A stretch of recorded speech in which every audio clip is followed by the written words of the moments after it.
pessoal da arquibancada tricolor, né? Eu peguei aqui a faixa do Luiz Fabiano, que eu usei de bandana em um jogo, né? Aliás, era o jogo de aniversário, dei um jogo contra o Fluminense, que a gente estava comemorando ainda o Sal Grosso. E porque eu tinha criticado o Luiz Fabiano no Twitter, né? Criticado mais o lance dele da entrevista que ele deu antes da decisão.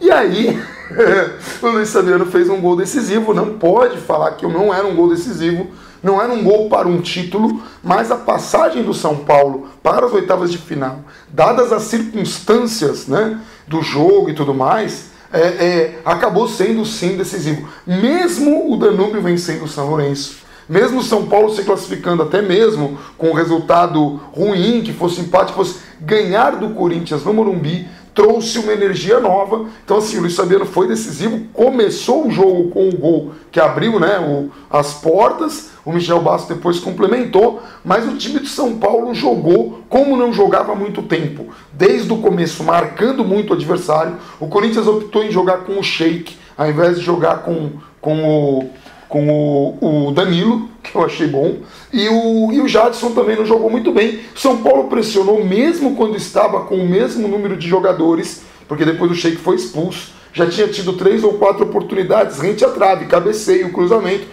o Reinaldo acertando os cruzamentos ali, né? E aí aconteceu o primeiro lance assim das trapalhadas, né? Porque a gente falou tanto do árbitro, e aí depois falaram, poxa, mas o árbitro acabou ajudando o São Paulo.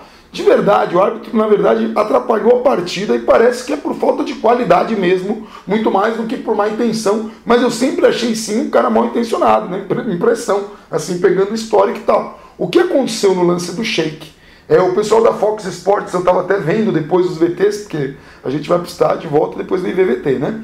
Eles fizeram uma comparação bastante interessante e pertinente. No lance da expulsão do Sheik, o Rafael Tolói, né, o Sheik está caído, o Rafael Tolói disputando a bola, meio que dá um pisão no Sheik. O Sheik irritado se levanta e na malandragem dá o que a gente chama de totozinho, um chutinho no pé do jogador, um chute, né, no pé do jogador do Rafael Tolói. E aí o Rafael Tolói, né, sendo chutado, acaba batendo um pé no outro, caiu no chão, valorizou um pouco, mas aí foi o bandeirinha que viu, o juiz estava de costas e acabou expulsando o Sheik. A imprensa caiu matando, achou um absurdo e tal, mas o pessoal da Fox Sports, muito pertinente, comparou esse lance com aquele do Rafael Tolói, o mesmo Rafael Tolói contra o Palmeiras. Rafael Tolói foi agredido, ninguém viu, e aí ele sai para cima do jogador do Palmeiras irritado e dá o mesmo totozinho, o mesmo toque, o mesmo chute no pé do jogador, mas um chute fraco, foi mais para dizer, ó, não vai fazer isso para cima de mim não, e foi expulso. O que me deixa assim estarrecido é que naquela ocasião,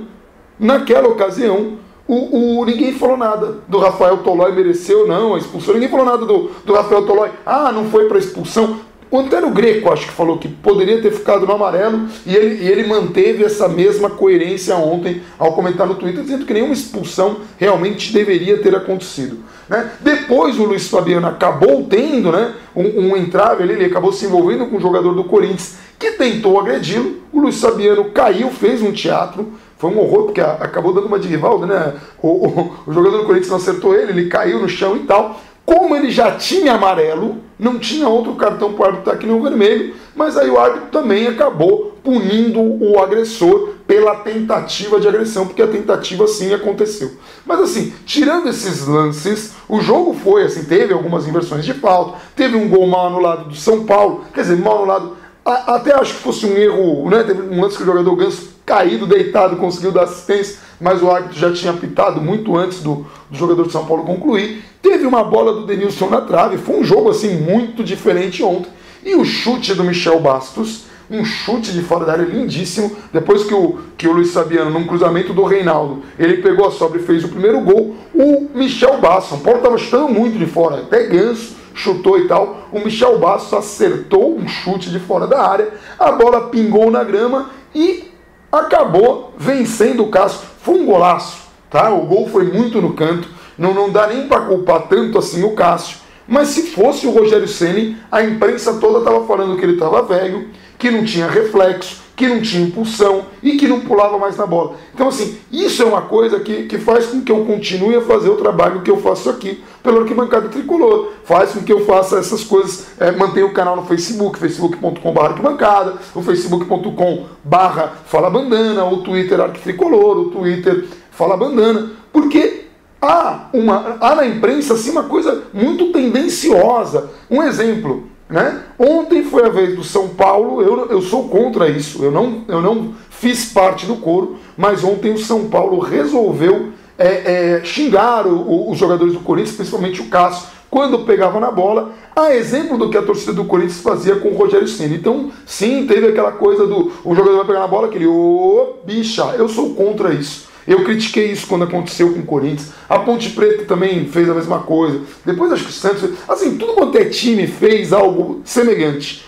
Curiosamente, quando era contra o São Paulo, ninguém falou nada. Ninguém falava que isso era homofobia, nem coisa nenhuma. Chegaram até assim a comentar alguma coisa em tribunal. Mas e esses gritos homofóbicos? Não, isso não se configura como homofobia, entendeu? Um tribunal. É o entendimento errado, tá, gente? Porque assim, quando você critica um jogador pela orientação sexual, diminuindo o jogador em função dessa orientação sexual, isso é homofobia, não tenho o que falar. Ontem a torcida de São Paulo, eu não concordo, não entrei no coro, mas eu entendo a torcida fazer isso, porque assim, essa é a imagem que a gente quer do futebol brasileiro. Quando o adversário pega a bola, a gente precisa ofendê-lo dessa forma. Acabou a vaia, a gente precisa partir para o desrespeito. Então assim, eu não sou fã dessas coisas, mas já teve matéria no UOL dizendo, o São Paulo cometeu homofobia. Então, aí depois fala, acho que até menciona que o Corinthians fez isso também em algum momento, mas assim, como se o São Paulo fosse protagonista e mentor de alguma coisa, ou como se a coisa só incomodasse quando se tratava do São Paulo. Então assim, é muito curioso quando as coisas acontecem no São Paulo, ganham outra dimensão. Então, o Rafael Tolói foi expulso porque agrediu um jogador, e aí aconteceu agora o contrário, o jogador do São Paulo foi agredido, não, foi um erro grave. Por que acontece isso, eu não sei. Mas assim, o São Paulo jogou no Morumbi como o Corinthians jogou na primeira partida em Itaquera. O São Paulo não criou nenhuma oportunidade de gol naquela partida que foi a estreia, né, da fase de grupos, e dessa vez foi a vez do Corinthians não criar nada. O Rogério Ceni só tocou na bola para cobrar tiro de meta em bola recuada, e o São Paulo dominou amplamente a partida. Foi apenas 2-0, mas poderia ter sido mais. E sim, as expulsões acabaram atrapalhando um pouco. A gente gravou, eu já tinha até colocado aí no Face, mas a gente gravou um pouquinho da alegria no estádio aí no final do jogo. Acompanha aí. Pessoal da Arquibancada Tricolor, vocês estão vendo aqui, é festa 2-0. Pessoal que brincou aí que o São Paulo tinha se transformado no Corinthians, bom, hoje a arbitragem estava do nosso lado, hoje nós que instigamos o goleiro deles, e hoje nós que fizemos o São Paulo jogar bola. Eu não sei se foi bicho, eu não sei se foi bola de chegada de técnico, eu sei que pela primeira vez do ano, São Paulo colocou coração e jogou aqui dentro, fez todo mundo aqui, foi de arrepiar essa festa, todo mundo chorando, alegria, só festa!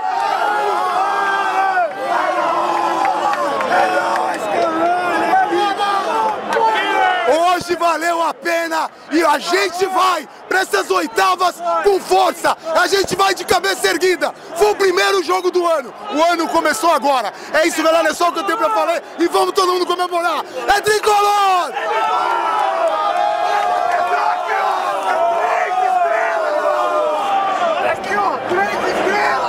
Então vocês viram aí, ontem, gente, eu não sei nem como é que eu tô com voz hoje, eu tô me hidratando aqui porque a coisa tá... a coisa foi feia. Eu não durmo há 2 dias, eu tô parecendo um urso panda guaxinim zumbi, né, de cansado e com olheira, mas valeu a pena. Finalmente a gente curtiu. O que foi surpreendente foi hoje, a Thaíde Gil Guerreiro disse, né, o São Paulo desistiu de Sabella, parece que foi uma coisa que partiu do próprio Aidar, cansou de ficar esperando o argentino que sumiu, que ficou de dar a resposta e tal. Então, oficialmente, São Paulo desistiu de Sabella. E o que mais me deixou intrigado foi que todos os boatos apontavam para a chegada de Vanderlei Luxemburgo no Morumbi, e o Ataíde Gil Guerreiro vetou o Luxemburgo, falou que o Luxemburgo não tem um perfil que interesse ao São Paulo, o que é curioso. Me parece, isso a mim, né, me parece que o Vanderlei Luxemburgo era alguém que o Aidar queria, e o Sabeia era alguém que o Ataíde queria, e se o Aidar pôde vetar o Sabeia, o Ataíde resolveu vetar o Luxemburgo. Eu não sei, mas de qualquer forma o São Paulo tem aí uns 15 dias de janela e poderia contar com a chegada de um novo técnico. Me preocupa essa demora no anúncio, e eu não saberia quem o São Paulo poderia correr atrás. Eu apostaria no Cuca se eu pudesse escolher, caso o Vanderlei Luxemburgo não pudesse vir. Por mais que se critique o Cuca, tem muitas coisas interessantes que ele fez, e ele participou já do São Paulo, ele tem esse espírito assim aguerrido, acho que poderia dar uma motivada.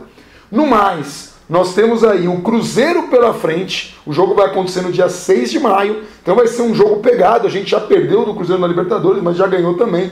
Eu acho que São Paulo pode ir embalado, seria legal ir com um novo técnico, e eu queria muito que Ricardo Oliveira fosse contratado. Ele ainda não renovou com o Santos, teve alguma coisa ali, e depois que ele falou pro Ganso, vai pra cima deles na quarta, eu queria ver ele de novo pra ali, tá junto do Luiz Fabiano, tá ali junto do Kardec que tá machucado, mas para ajudar o grupo também, que ele tem a mentalidade boa.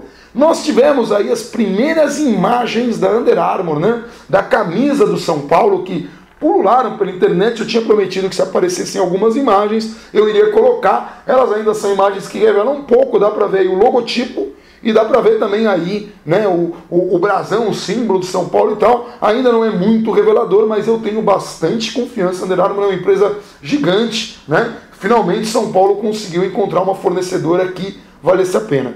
Pessoal, a gente volta agora no vídeo apenas então somente para comentar, né, sobre o jogo do Cruzeiro, ou antes, caso São Paulo venha anunciar um técnico, tá? Qualquer outro vídeo aí, é só se for alguma coisa especial aí, por exemplo, no fim de semana vai ter o dia do goleiro, quem sabe a gente não apareça lá, e daí vocês acompanham isso tudo, acompanhem nossos canais. Obrigado por todo mundo que compartilha, foi muito legal encontrar um monte de gente ontem, e é muito legal sair do Morumbi sorrindo, é muito legal sair com assim, leve, e eu acho que, como eu falei no vídeo lá que a gente colocou aí, o ano começou agora. Foi o primeiro jogo que a gente jogou com coração. Tá bom? Um abração para todo mundo e até o próximo vídeo.